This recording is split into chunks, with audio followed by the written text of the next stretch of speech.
right, hello. My name is Andrea, or Drea for short. Today is Saturday, December 5th, 2020, and this is episode 9 of the DREA'S podcast. If you're joining me live here on Instagram, welcome. If you're watching the replay on IGTV, welcome. And if you're watching this on YouTube, welcome. So, as always, we have a lot to talk about, so I'm going to just go ahead and jump right into it. If you're watching this on YouTube especially, I would really appreciate it that if you enjoy this podcast, that you like the video, comment on it, and subscribe to my channel. But we're just gonna go ahead and jump into the projects that I've been working on. So, the first project that I wanted to talk about is a pattern test, actually. This is the Selene Cardigan by Leroo Crochet, and the yarn that I'm using is Knit Picks or We Crochet Swish DK in Cobblestone Heather, Marble Heather, and Dove Heather. So probably should have had the visual to go along with it. This dark gray at the bottom is the Cobblestone Heather, and then this kind of medium gray that I'm using in the middle is the Marble Heather, and this light gray is the Dove Heather. So for this cardigan, there were 3 different, color configurations that you could choose from. You could choose to do the entire cardigan in one color. You could choose to have like a body color and then like an accent color for the pockets and the ribbing and things like that. Or the third option is what I went with, is to actually have a 3-color fade. So this cardigan is actually worked bottom up. So I started off with the Cobblestone Heather and worked my way to the Dove Heather. And I got a lot on this cardigan done over the Thanksgiving holiday. I was off work, so I had a lot of free time to crochet. So this cardigan is actually wearable now. So I'm gonna actually attempt to put it on real quick, just so y'all can see. Let's see. Right, so I really only have one sleeve completed so far. You can see that this is the sleeve, and I guess the sleeve technically isn't completed yet because there's actually going to be like a cuff, like a ribbed cuff at the bottom. So that's gonna make the sleeve kind of cinch in a little bit, so you kind of get like that bubble sleeve. But you can see that the sleeve is very roomy. Like, I'm wearing long sleeves right now, and it's not like tight or uncomfortable at all.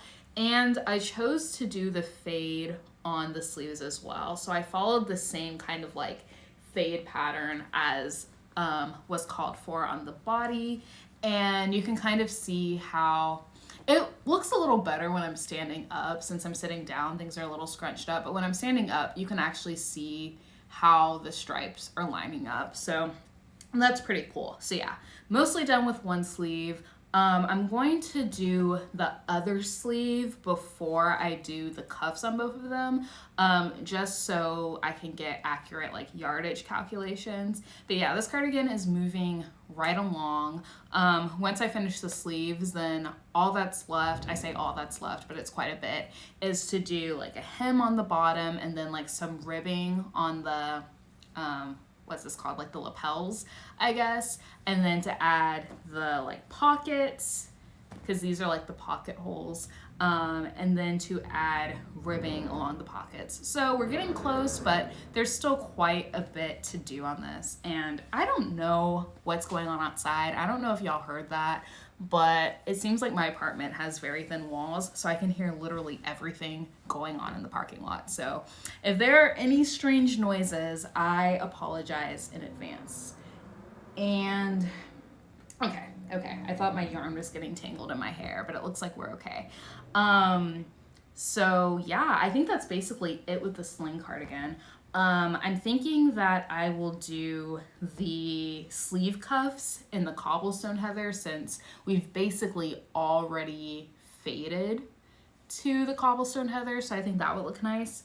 And I had originally planned to do all of like the other ribbing in the Dove Heather, which I'm not completely sold on that anymore, so we'll just have to see.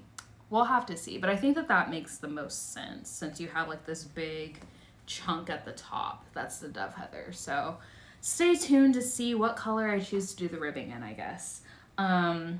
So yeah, that is the Selene cardigan. It's moving right along, and it's really like the project that I've been focusing on the most lately, just because it is a pattern test and I want to make sure that I finish it on time.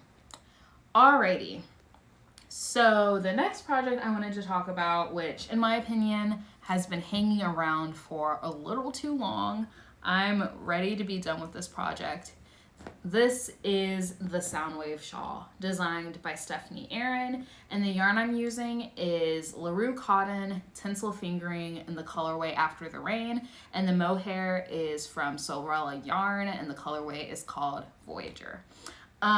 So I have been working on this shawl off and on since September. Like, I know I wasn't really working on it for like 6 weeks because of the Tunisian holiday sampler blanket, but I'm still kind of just like ready for this project to be done. And I know that I will love it once I have it completed, because I really like the colors. It's very light and airy, and it's already huge. I still have several rows left on this, and it's already like pretty large. Like, honestly, I could probably stop here and have it be fine, but I won't, because I really love like the kind of oversized shawl look, but it's already like pretty functional as it is. So there are a couple of things that I think are slowing me down on this project. One is the fact that both the mohair and the tinsel, but especially the mohair, are a little bit slippery, and I use a metal hook, so I kind of have to slow down to make sure that my like loops and my stitches aren't like sliding off my hook. And then the second thing is just like the sheer size of it. Like, at this point, these rows are very long, and I would say that it takes me like, I don't know, between 30 and 45 minutes to do one row. So it is definitely a little slow going at this point. And so I've kind of chosen to break the project up into kind of like different chunks. So basically you can kind of see that you have a mohair row, like, but every like 3 to 4 tinsel rows. So basically I want to work on the shawl until I get to the next mohair row, and then I switch to a different project, get to a good stopping point on that project, and then switch back to working on the shawl. So I only need to do that 2 more times before the shawl is finished. So fingers crossed that it's like an unofficial goal of mine to finish it by the new year. Which I think is doable, but that would kind of mean like setting aside some of my other projects to do that, and I don't know. But I want to leave this shawl in 2020, along with many other things. But I am on row 35 out of 44, so I only have 10 rows left, but they're the longest rows in the entire shawl, and they just keep getting longer and longer. Like, this shawl increases by, I think, like 10 stitches per row, so it gets long very quickly, and that's another reason why I've been working on this for so long. You've made so much progress. Thank you. Yeah, I mean, it's going, you know. I am ready to be done with this so that I can actually use it. Like, it's so pretty and it's so light, and I can't wait to like be done with it and wear it. It's just a matter of working on it, and that's the thing that's kind of like keeping me motivated to work on it, you know, because it's like I still really like the shawl, and I know that I'll really like it once I actually finish it. It's just a matter of finishing it. You know, sometimes I do fall out of love with certain lips, and at that point it's probably best just to frog it. But with this project, it's like I know I want the completed shawl, so I need to like figure out a way to actually complete it. So hopefully it'll be done. Hopefully it'll be done soon. All right.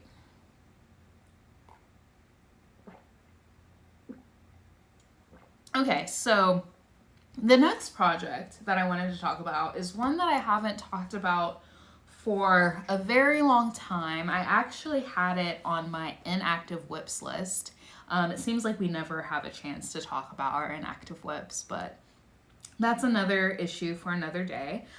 So this is actually an original pattern design by me. I've been working on it for like most of the year, but just with everything going on, I haven't had a ton of motivation to actually sit down and design something and write out a pattern. And so that has been the major holdup on this one. So this is called the Geometric Etc.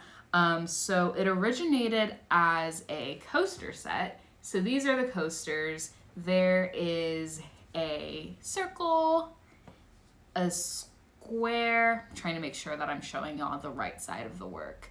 I mean, I think this is reversible. It looks a little different. Anyway, sorry, I'm getting distracted. And then this is the hexagon. There also used to be an octagon, but honestly, the octagon is a very difficult shape to design. And every time I think that I've figured it out, I revisit it after a few months and then I don't like it anymore. So for now, we are scrapping the octagon. We might come back to it eventually, but for now, it's just going to be the 3 shapes that I just showed you. So this originated as a geometric coaster set. So the origin story behind this is after I graduated college and like moved into my first big girl apartment, I obviously like didn't really have like a ton of home decor functionality stuff. So I decided to crochet some coasters, and they were in like different shapes, like a circle, square, hexagon, octagon. And I really liked them, but I used acrylic yarn for them. And for home decor items that you're going to be using with like heat or cold, it's really best to use cotton, just because acrylic is a plastic, so if it's exposed to heat, it's going to melt. And I should have brought like one of the older coasters to show you. They're disgusting. I need to wash them, but you can kind of tell where the acrylic yarn has melted a little bit. So I decided that I was going to redesign the coasters with a different stitch, a different color palette, and yarn that was more appropriate for their purpose. So it was originally just going to be the geometric coaster set with the 4 different coaster patterns.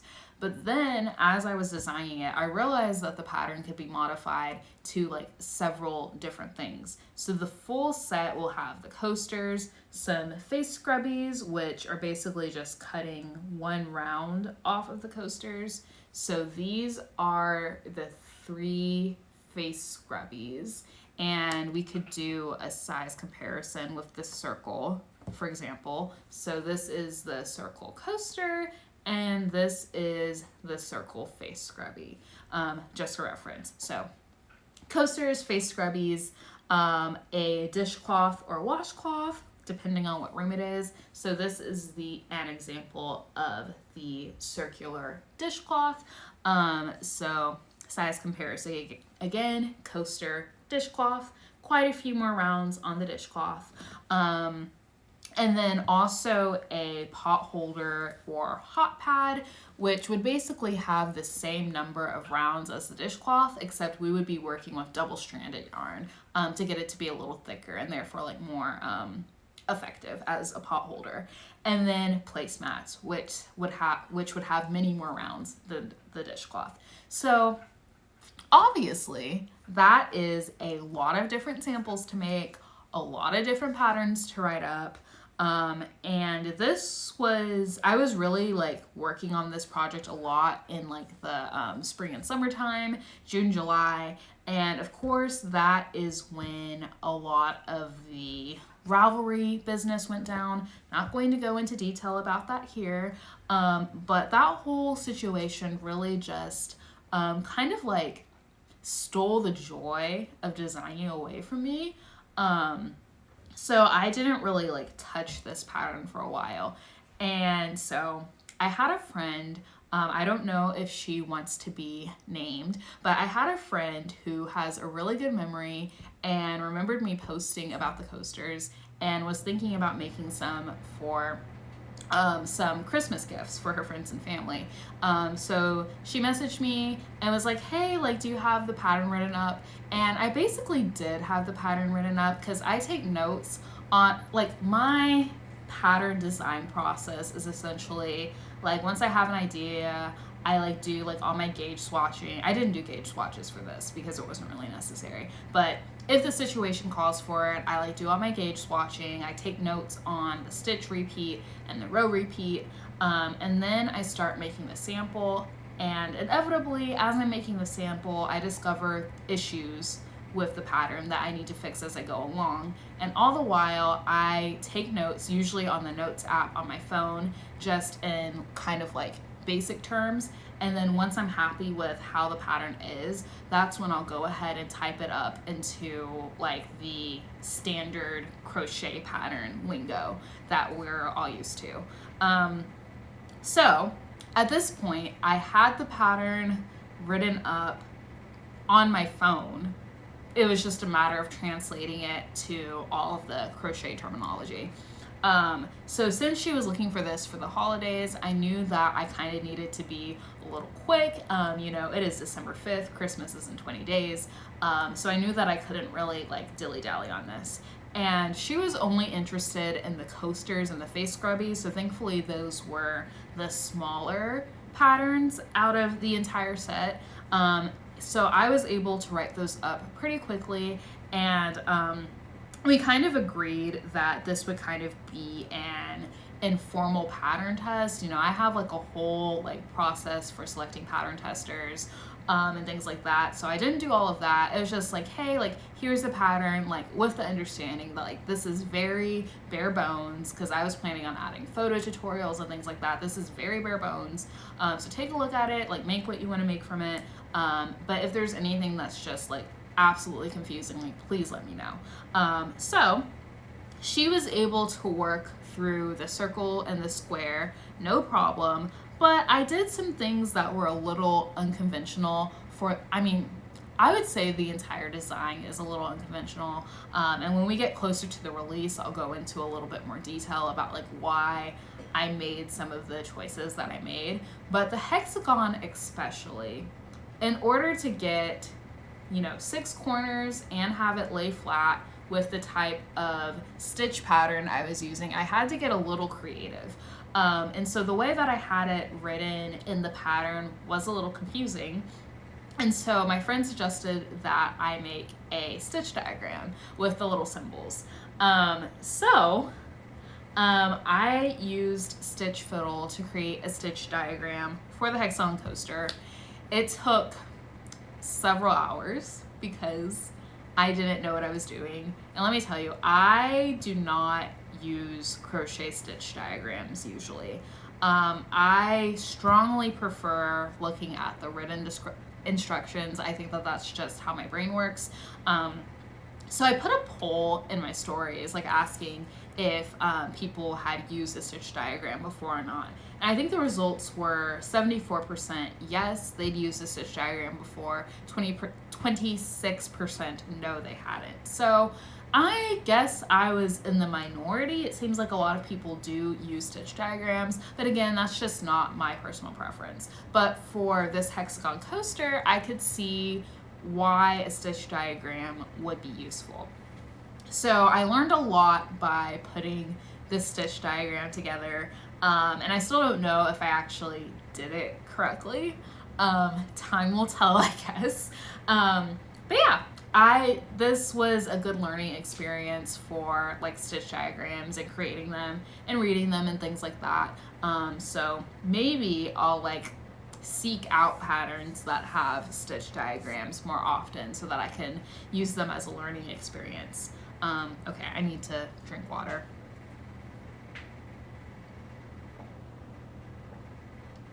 I usually try to wait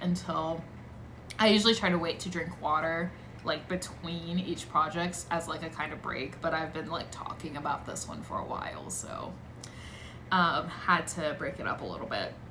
But what I was gonna say is, in terms of when these patterns are going to be released, another thing that has kind of been a holdup for me in terms of releasing this is the pressure that I was putting on myself to release the entire collection at once. So if you're doing the math, there were there were 5 different I guess items, right? So the coasters, the face scrubbies, dishcloth, hot pad, placemat. So 5 different things, 4 different shapes. We're down to 3 shapes now because I cut the octagon out, but at some point we were at 4 different shapes, so that's 20 different patterns. and like 20 different samples I had to make. That is a lot, and I got very overwhelmed, and that's why this pattern hasn't seen the light of day yet. So I've decided that I am just going to release things one at a time or two at a time as I complete them, instead of putting pressure on myself to release the entire collection at once. So this will be like an ongoing thing throughout 2021, I think. I haven't put together like a schedule or anything like that. It'll just be when I finish it, and I do have other like designs and resources that I'm working on right now, so that's another factor to take into consideration. But working on like writing up the pattern the past couple of days really reminded me of how much I enjoyed this design. So I kind of just have to like work with myself and my limitations in order to get this out, because I really do want to share it with people because it's a design that I really like. So I'm thinking that since I already made the stitch diagram for the hexagon coaster, that is the first one that is going to come out, I think. And it seemed like whenever I initially posted about these back in like, I guess it was July, I'm thinking a lot of people seem to really like the hexagon. So I think that'll be like a quote unquote fan favorite. So I think that's the first one that we're going to release. And then from there, we're just gonna go with the flow and see how it goes. So I will say that if you're interested in testing any of these, I have a pattern tester email list that's separate from my regular newsletter. So if you're watching this on Instagram, you can go to the link in my bio, and there will be a button for the pattern tester email list sign up. If you're watching this on YouTube, I'm going to have a link to the pattern tester email list sign up in the description box below. So either way, definitely be sure to check that out, and y'all will be the first to know when the pattern tester call for these come out. So I'm really excited to get these out there, but again, I'm just gonna go at my own pace and like not put a ton of pressure on myself and make sure that it's still an enjoyable process for me. So I'm really excited that this project is moving along again. More water, okay.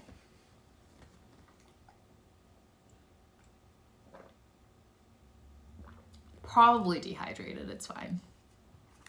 Everything's fine. All right. So next project, I don't have a visual for, but I've been kind of like planning it behind the scenes, so I wanted to talk about it a little, and that is a temperature blanket. So I have been wanting to make a temperature blanket like literally for years. Like I've been crocheting for about 9 years now. I've been wanting to make a temperature blanket for like 5 years. So like half of my crochet journey. But it just never really seemed to fit in my plan. So in 2021, I'm really trying to be intentional about actually making this temperature blanket happen. LOL, same girl, hashtag always thirsty. Yes. I've been thinking about ordering like one of those like gallon water bottles that have like the little like the times and like the motivational messages on them, because I really do just need to drink more water. Like I know I need to drink more water. So that's something I'm thinking about doing. But yeah, talking for like, we're going on 24 minutes now straight. It really dries your mouth out, so gotta keep the water going. So yeah, temperature blanket. So I have been planning a temperature blanket. I'm still not done planning it. So I'm just gonna go over the things that I know about what the temperature blanket's gonna look like and the things that I don't know about it. So the things that I know is that I want it to be a throw size blanket. So the sizes of throw size blankets vary, but it's usually somewhere around 52 by 60 inches, give or take a few inches on either side. So that is the size that I'm targeting. The danger with temperature blankets is that since you've got like 365 rows or motifs or whatever you're making, they can get like enormous if you're not careful. So you have to be really intentional about planning the size of your blanket beforehand so that you don't end up with a blanket that's larger than what you want. I mean, if you want like a king size blanket, go for it, but I don't. So I'm going to be doing some planning to make sure that that doesn't happen. I want to make one, I think. I'm just so bad at colors. I'm afraid of it looking chaotic, so I'm agonizing over color palette and design. Yes, me too. Me too. So that is actually like a pretty good segue into some of this other stuff. So there are basically like two like schools of thought with temperature blanket design, either doing it in rows or doing it in like motifs, like granny squares, for example. So I've decided that I'm going to do motifs just because I feel like that way it's a little easier to control the size and it keeps the blanket like at a more manageable size for longer than if you're working on it in rows. So as far as what the motif is, I don't know. It might end up being a granny square. If you've been around for a while, you know that I kind of don't like granny squares. I know that is probably like the most controversial thing a crochet podcaster could say, but I'm not a huge fan of granny squares or the granny stitch, but they're starting to grow on me a little bit. And the first project that I ever made, like ever as a crocheter, was a big granny square blanket. So, you know, I kind of owe granny squares everything, right? So they might be granny square motifs. They might be like a more solid granny square. I don't know yet, but I do know that I want it to be a motif blanket rather than rows. Let's see, I really want to make one, but I'm bad at planning, so debating on doing my kids' first years so I can work everything out first.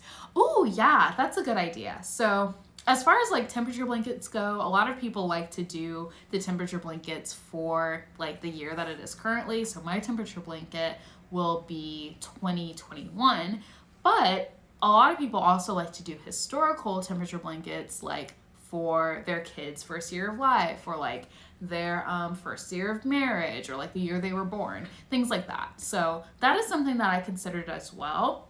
I decided to do a 2021 temperature blanket just so that I could kind of have like that mystery surprise. I don't know. But I think that I do eventually want to do one for the year that I was born. And then also whenever me and my fiance get married, whenever that happens, there's a few holdups on that. That's fine. But whenever we do get married, I think that I also want to make one for our first year of marriage because I think that'll be really sweet. And it could be like a family heirloom or something. So yeah, it's important to know what period you're going to be doing your temperature blanket for. I'm also not a huge fan of granny squares, but I feel like I'm portraying the entire crochet community when I say that, LOL. Yeah, I feel that. I feel that. I know it is a very unpopular opinion. But I think part of what's making granny squares grow on me is the fact that you can use like a smaller hook. Because I think that my like main beef with granny squares is I don't really like crochet stitches that like have a ton of holes in them. I really gravitate towards things that are a little bit more solid. So granny squares obviously like tends towards lace. It has like a lot of holes in them. But if you use a smaller hook relative to the weight of yarn that you're using, those holes are actually a little bit smaller. So I think in that context, I could maybe do a granny square, but yeah, it's a very unpopular opinion. All right. What is your go-to method for planning it out so it's the size you're wanting? So I think for me, since I'm doing a motif blanket, I think the first thing is I have to figure out what motif I'm using. And I did do some math a a while back. It was like for a different design, but I figured out that to get a throw blanket that's about 52 by 60 inches and you have like 365-ish motifs, each motif would need to be just under 3 inches.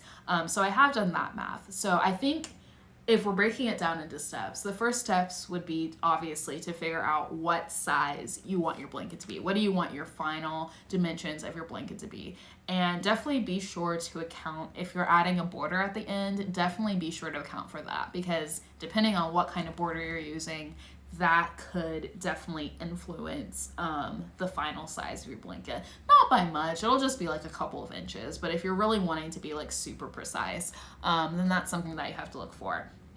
Then you have to figure out like the construction method of your blanket. Are you going to do rows? Are you going to do motifs? Like how, like what is each day going to represent, like, you know what I mean? Like, how are you putting your blanket together? Sorry, I just like completely lost my train of thought, like mid-thought.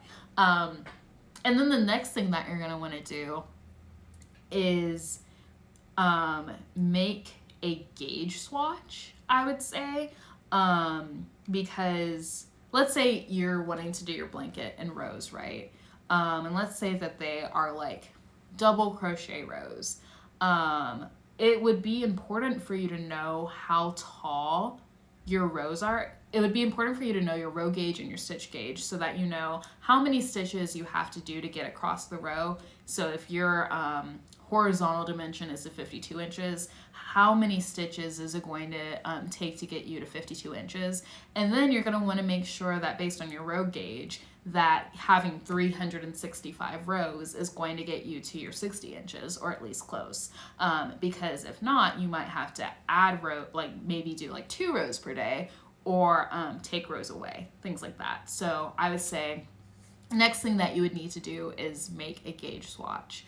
And then after that, I think that you're good to go in terms of size, because now you know how many stitches and how many rows or how many motifs that you need to actually get the size that you want.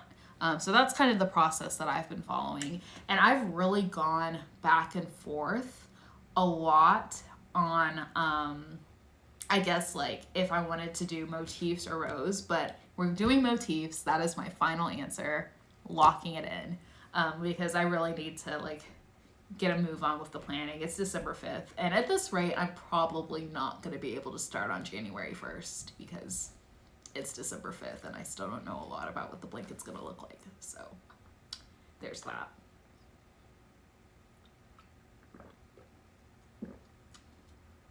All right. Thank you so much. That was great info. Oh, you're welcome. You're welcome. I'm glad that that was helpful to you. Glad that that was helpful. Okay, so what I know, it's throw size, square motifs.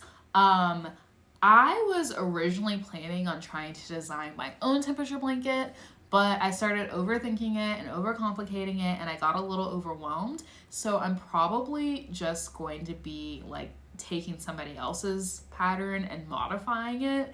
And I still haven't decided what that pattern is going to be yet. But yeah, it's not going to be like a design from scratch because I was starting to stress myself out because I overthink things a lot. And then I know what yarn I want to use. I want to use Leroo Crochet or Knit Picks Brava Worsted. If you've seen previous episodes of the podcast, this is the yarn that I used for my holiday Tunisian sampler blanket, and I just completely fell in love with it. I love it so much. So it's a worsted weight yarn, so size 4, 100% acrylic, and it comes in like an entire spectrum of colors, which is really good for a temperature blanket because you want to have like that that variety of colors in your temperature blanket for each of your temperature ranges. So that is a very ideal yarn to use for a temperature blanket. I was originally hoping that I could use a DK weight yarn to get something that's a little smaller and a little lighter, but I think that the worsted yarn will work well. So I'm really happy to use Brava worsted for my temperature blanket. All right, so as far as things that I don't know about the temperature blanket, I haven't nail down the exact temperature ranges that I'm going to use, because I'm a little concerned for a few reasons. So obviously, a lot of, like, if somebody has designed a temperature blanket, they usually also provide the temperature ranges that they've used for their blanket. And that's fine, but the thing is that your temperature range should be specific to the weather in your area. So I live in Houston, Texas. It is very warm here for most of the year. It's a little chilly today, which is a little uncharacteristic. And we just generally have very mild winters here and very hot and humid summers. So my temperature range needs to have more temperature ranges in the higher temperatures. I would say anything from like 70 up maybe needs to have like a greater representation. 70 degrees Fahrenheit, by the way, needs to have like a greater representation, whereas anything that's kind of like in the 50s or the 40s, I can kind of like have broader temperature ranges for those temperatures, because we don't really get temperatures like that often here.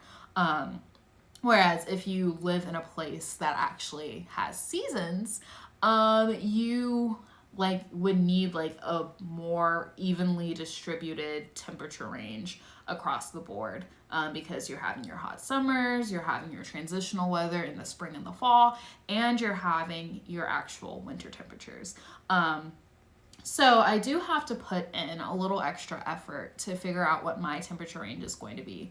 And I started putting it together based on, I found this website that gave the average high and the average low for each month. Okay,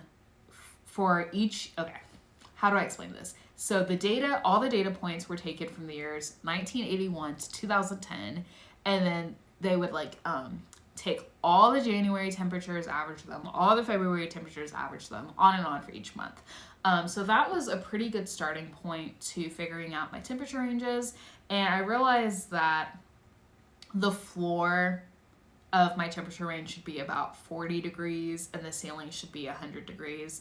And what I mean by that is that I should have a temperature range that is 40 and below, and then one that's 100 and above, and then have like some ranges in between that, because it very rarely gets below 40 degrees down here.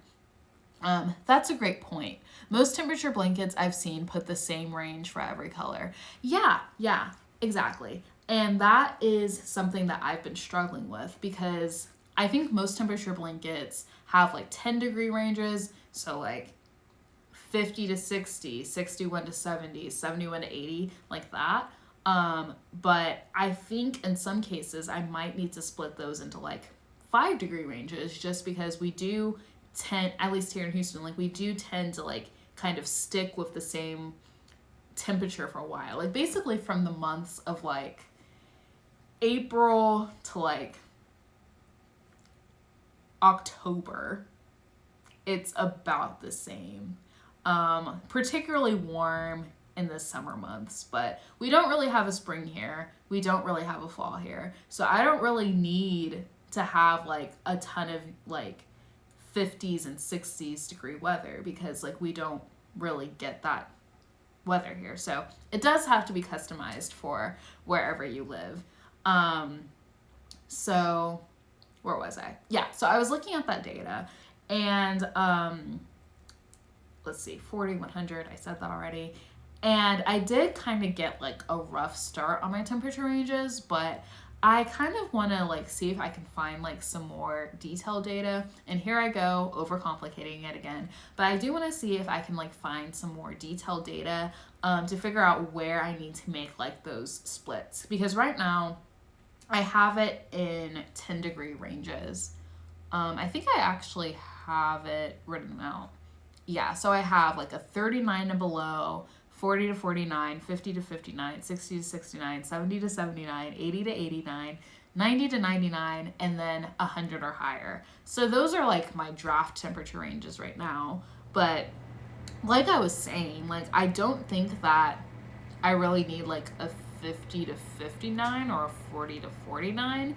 But in terms of like the higher temperatures, like 70 and up, I really need to do more research to see, like, do I need to split the 80s up? Do I need to split the 70s up? I could probably split the 90s up. It's in the 90s a lot here. But yeah, I just want to do a little bit more research to figure out what those temperature ranges should be, because something that I'm a little worried about as far as the temperature ranges go is I don't want to like buy yarn in like a particular color and then like not get to use it because the weather was never actually that temperature, you know. I am very concerned about my blanket being dominated by like 1 or 2 or 3 colors when I have like a color palette of 10, just because of how the weather is here. So I'm putting a lot of thought into what the temperature ranges are going to be, and that is really slowing me down, and that's probably why I'm not going to be ready to start on January 1st. So I definitely relate to everybody who's saying that they're getting a little bit hung up on the planning of their temperature blanket, because I am too.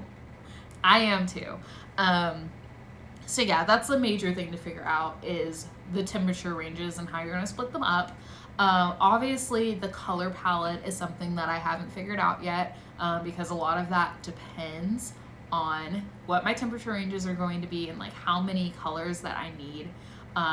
I know the kind of like traditional color palette for a temperature blanket is kind of like a rainbow. So you would have like your high temperatures be like red and orange, and then like your colder temperatures be like blues and purples and greens and things like that. I don't really want to do that. I might do like a modified rainbow.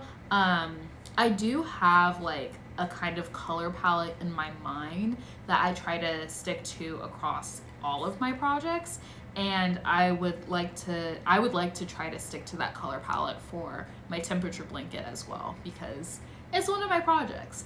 But I don't know how realistic that is. So that is definitely something else that I'm gonna have to figure out eventually. Like I said, I don't think I'm going to be able to start on January 1st, but then I don't know when I'm going to start. I'm a little nervous about getting like too far behind, because I'm worried that if I get like 2 months behind, I'm just like going to stay behind the entire year and I'm never going to catch up. So I do still want to try to start within the month of January. I just don't know when exactly, but it's probably not going to be the first. And then I'm not sure what like temperature I'm going to use. And what I mean by that is I think that the tradition is to use the day's high temperature for your temperature blanket, but you could also use like the low or the average. And this was one of the things that that was causing me to like overthink things and overcomplicate things, is that sometimes in Houston we have like a very large difference between our low and our high. So it might be like, and this has kind of been happening in the past few weeks, where the low is like 45 and then the high is like 80 degrees, you know? And so it kind of feels weird to say like, okay, I'm gonna put like my 80-degree square here, but it was freezing in the morning. Like, so I kind of wanted to figure out a way to have like both the low and the high temperature in it, but then it was starting to get a little complicated and a little overwhelming.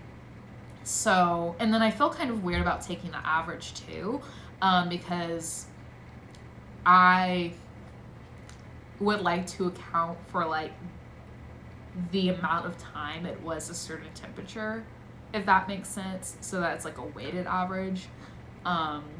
Definitely overcomplicating it. So yeah, I don't know which temperature I'm actually going to use on the blanket. I'm still kind of tempted to do like maybe like a split motif, where like half of it is the low temperature, half of it is the high temperature, but I'm not sure how that would look. So we'll see.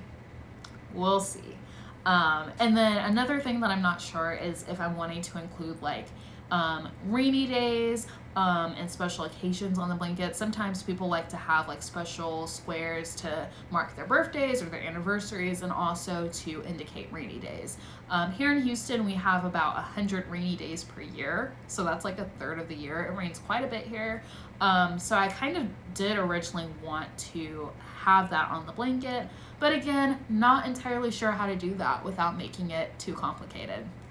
Let's see. Now I kind of want to make a granny square motif with the low temp in the center of the square and the high on the outside of the square. That's a pretty good idea. That's a really good idea. Might steal that from you. I'm just kidding. It was your idea. But yeah, that's like a pretty good way to do it. I guess like my only like, and this is just a me thing, is that I would want like the low temperature and the high temperature to be like equally represented.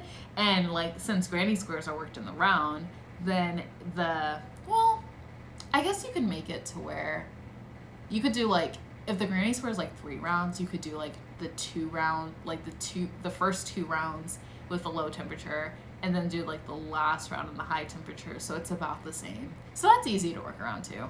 Never mind. But yeah, that's like a pretty good idea to represent both the low temperatures and the high temperatures. Man, I'm about to run out of water, so hopefully I don't, but I feel like I'm about to. Also, it looks like we're going to go over the hour again, which is fine because this is actually the last podcast of the year. So I wanted to end with a bang, wanted to talk about a lot of things. So that's totally fine. So yeah, in summary, I know some aspects of what my temperature blanket is going to look like, some aspects of but I don't know other aspects.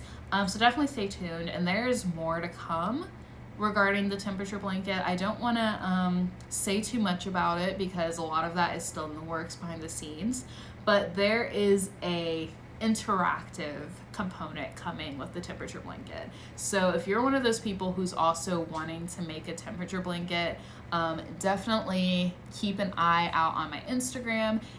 If you're watching this on YouTube, it's linked below. If you're watching this on Instagram, you know my Instagram, but it's DREA'S_hook, DREA'S_HOOK.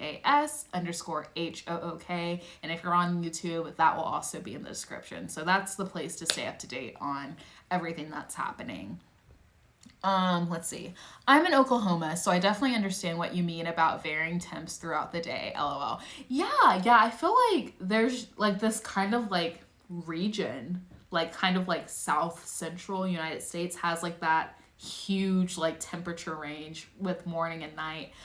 So yeah, that can definitely make things challenging because if you're just using the low temperature or the high temperature, it's not really like telling the full story of the weather patterns in your area. So definitely get that.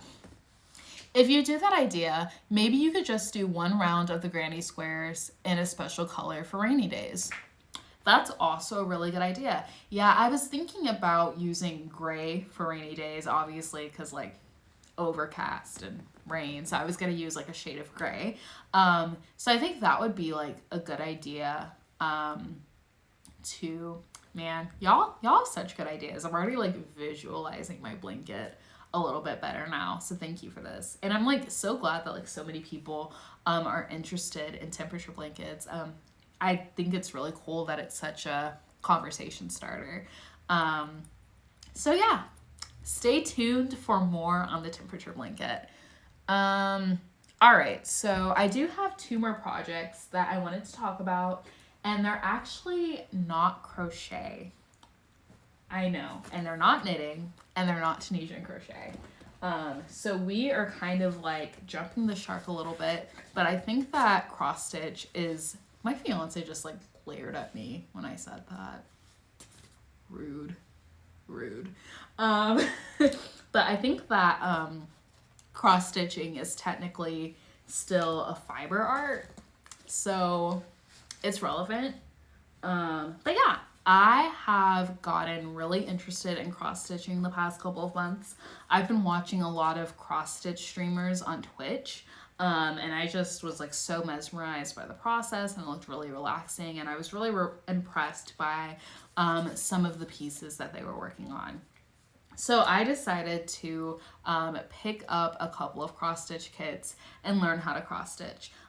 So I have 2 kits here, and they have a lot in common. So I'm gonna go ahead and talk about the things that they have in common before I talk about the individual projects. So again, they're both cross stitch kits. They're from the same store on Etsy called The World in Stitches. They're based in the UK. And the fabric that I'm using for both of them is 16 count white Aida fabric. The finished size is 5.9 by 5.9 inches. And they are 94 by 94 inches each. I'm a little congested. They both use DMC thread, and they both recommend holding the thread in 2 strands for each stitch. So that is the case for both of them. So the first one that I want to talk about is called the Powa, I think is how you say it, the Powa Shell cross stitch kit. So this is what the final design is going to look like. It's very pretty. I really liked the colors. Like, this is right up my alley with like the blues and the purples and everything.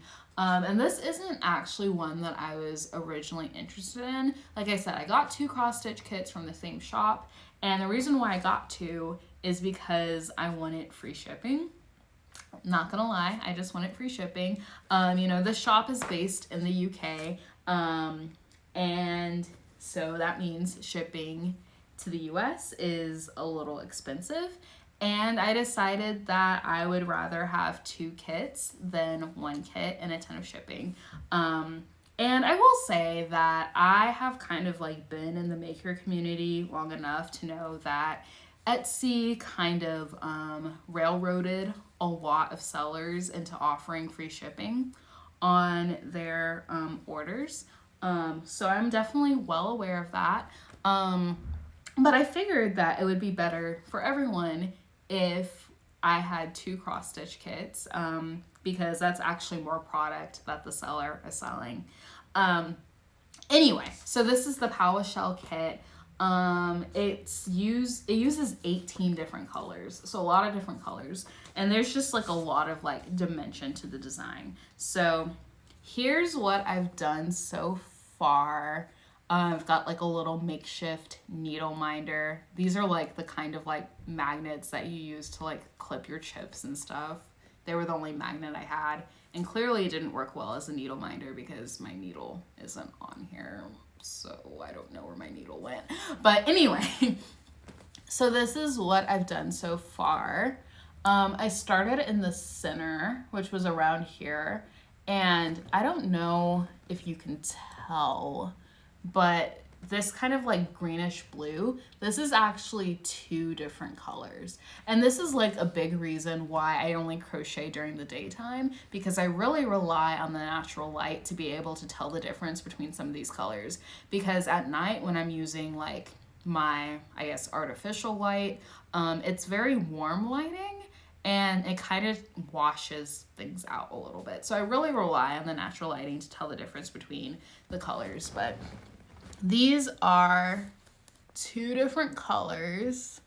So I started it in the center, and I think I went in this direction first, and then I came back and went up, and then I joined the second color and went all the way down like this.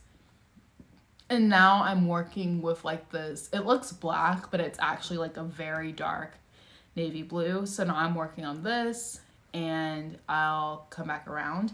And just for reference, I'm currently working like on this section. So like this kind of loop.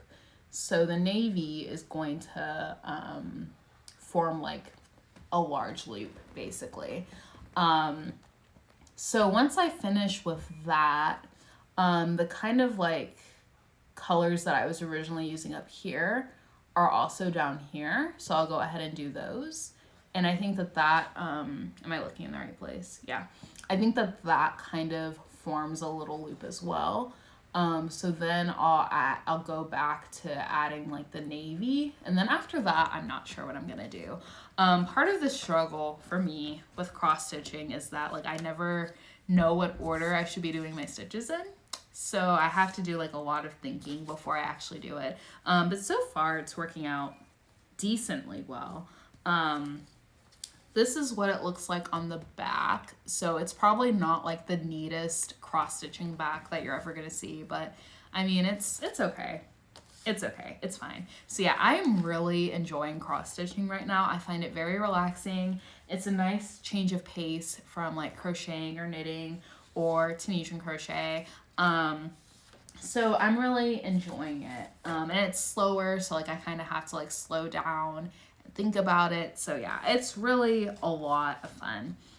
So the second kit that I picked up, which is the one that I actually originally wanted, was this orange half. I don't know why, but I was just really drawn to it. I'm not like a huge fan of orange. I mean, I like orange juice. I don't know why I wanted to make this pattern, but I did. So this is what I have so far, and I actually messed up. I don't know where I messed up, but I started like working on like the little wedges, and I was about to start the third one, and I realized that like the colors just weren't matching what was on the chart. So I think what happened is I kind of got confused because there's like 3 different shades of orange in the center here, and you can't really tell. So I think I misplaced a couple stitches and it just threw everything else off. So I don't really know what to do about this. Like, do I frog it? Do I just completely start over? This one is very messy on the back. So I don't know what I'm gonna do about that. So I'm just going, it's in the naughty corner, the timeout corner, whatever you want to call it. It is on timeout, and I'm gonna focus on the shell one for a while. And eventually I will figure out what to do with that. But yeah, I think that I bit off a little bit more than I could chew with that one. I thought that since, I guess looking at it online, I thought that it was like all like 1 or 2 colors. Like I thought like this was all one color and then the dark orange was one color. So I didn't think that it was as complex as it was. But yeah, I think that I bit off a little bit more than I could chew, just because I started on the center with this one as well. And kind of just like gradually added the colors, and I was like working my way out, and I was gonna like do the wedges, and then I was like gonna do the outside and then come back in. But I think because it's like more like radial, whereas the shell one kind of had like clear defined lines, this one was a little easier to follow than the orange half. So lesson learned, you know, I do still intend on completing this pattern, but I think it's just going to have to be something that I save for later once I'm a little bit more comfortable with cross stitching and reading the charts and everything. But yeah, definitely like cross stitching as a new hobby. And I don't know if this is going to be something that if I'm going to talk about my cross stitch patterns on cross stitch projects on the podcast regularly. I know that there are a few people who cross stitch that watch the podcast, but I know that the vast majority of us are crocheters and knitters, and that's what we want to hear about. So that is going to be a decision that I make later on, quite frankly, once I see how this video did, if I'm being perfectly honest. So but yeah, hopefully I will be like talking about cross stitching more and posting about it on my feed and stuff as well. All right, so that was the last project that I wanted to talk about today. I do have a few announcements before we go. So this is actually our last podcast of 2020. I know, like, it's wild, like, how slow yet fast this year went at the same time. But yeah, this is going to be the last podcast of 2020. I don't know if I have plans for the holidays. Obviously, with the pandemic going on, everybody is being is rightfully being very cautious. And so there's a lot going on. So I wasn't sure if I was going to be available to do another podcast on what would have been December 19th. That would have been episode 10 of the podcast. Wasn't sure if I was going to be available. So I just went ahead to be on the safe side. I went ahead and canceled it. And yeah, so this is the last podcast of the year. So I hope that it was a good one and that you enjoyed it. So coming up tomorrow, December 6th, we're going to be having our after party on YouTube at 6:45 p.m. Central Standard Time. So if you're watching this live here with me and you came in late or you had to leave early, the after party is a good chance to watch the whole thing all the way through, and we get to chat off to the side, and it's a lot of fun. We've done, I think, 3 after parties so far, and it's always so much fun. So if you're available Sunday evening, definitely come and hang out with us. Next Saturday on December 12th, we will be having our year in review live here on Instagram at 1 p.m. Central Standard Time. So for my year in review, I'm going to be talking about literally everything that I made in 2020. I'm going to be showing you my yarn label collection.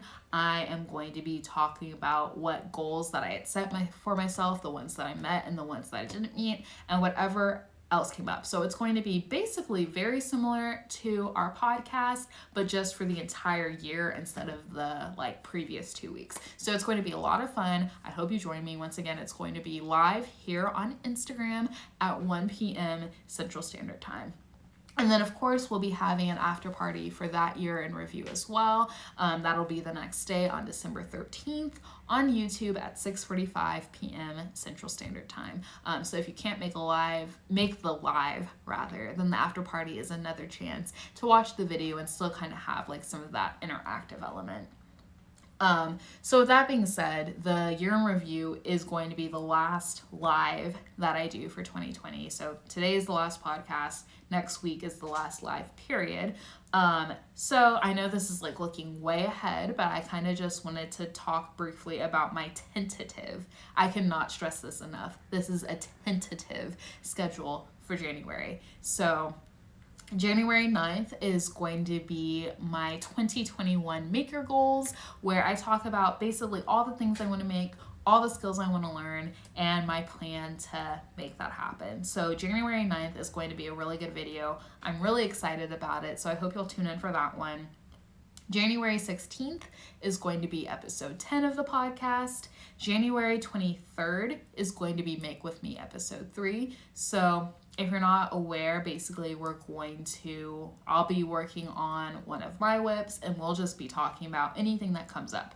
And for that one, I have a camera arm now, so I'm hoping to be able to do that as an overhead shot so that you'll actually be able to see my hands a little bit better. But you won't be able to see my face, so trade-offs, but we'll see how that works out.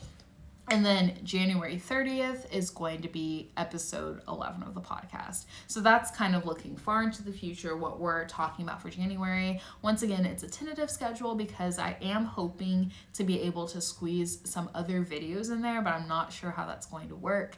Lots of things still in the works, but that is the tentative schedule. That is what I'm thinking for right now.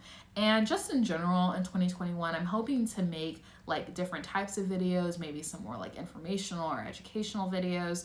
But once again, I'm not going to put a ton of pressure on myself. I'm not going to stress myself out about it, but it is something that I'm hoping to do. So definitely be on the lookout for that. And if you're watching this on YouTube, I wanted to remind you that we are planning on having a giveaway once we reach 100 subscribers. We're getting there, but we just need a few more subscribers to get to 100. So if you enjoyed this podcast, definitely be sure to subscribe to my YouTube channel. It really helps me out a lot, and we'll be able to get to the giveaway faster because I'm really excited to talk about the giveaway and everything. So yeah, that is all. I hope y'all have a good rest of your day and a good rest of your week. On whichever platform you're watching on this, please be sure to like and comment on the video and share it. And if you're on YouTube, once again, please be sure to subscribe to my channel. So yeah, have a good day, have a good week. And I will talk to y'all next week for our 2020 year in review. Bye!